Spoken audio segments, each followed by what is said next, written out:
Are the people of Hampshire becoming more and more depressed? Well, latest reports from Public Health England would suggest so, as the study found as many as 1 in 6 people in the county suffer from depression. Here at Solent Mind, they believe this could be down to the way people live their lives in modern society. That people struggle to get a work-life balance, that trying to fit everything in, and that the pressures that all of those things bring can have an impact on people's well-being, on their mood, on their anxiety levels and things like that. And those are all the kinds of things that we need to be supporting more and making sure there are services and communities in place that can help. However, Claire thinks there may be two sides to this report, and that the rising number of people saying they suffer with depression isn't necessarily because more people are experiencing it. Probably the flip side to that is that actually more people are talking about mental health. We're slowly working on reducing the stigma around being able to say if you're feeling unwell, if you're feeling low, and actually more people reaching out. That's a good thing, and if more people are speaking openly and saying that they have an issue with it, then that's a good thing, because that gives us something to work from.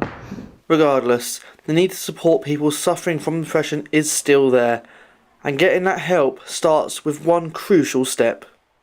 If people are struggling, if people are feeling like they're low and have been for a while, if people are feeling anxious or that things just aren't quite as they should be or as they have been, it's really important that people speak out. It doesn't have to be somebody professional if that's not what people want to do.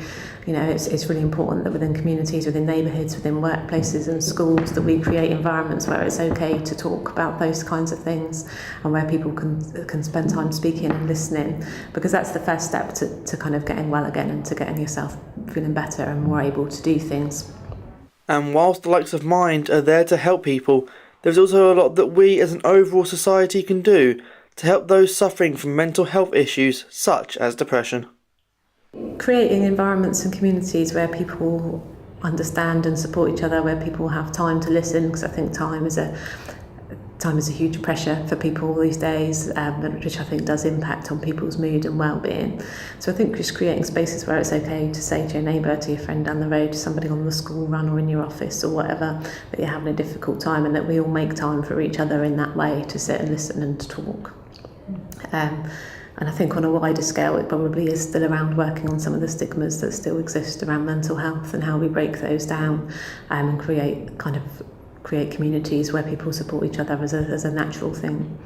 Mental health remains an important talking point, but according to the likes of Claire and Solent Mind, making things better begins with something as simple as a chat. Linus Harrington, That's TV.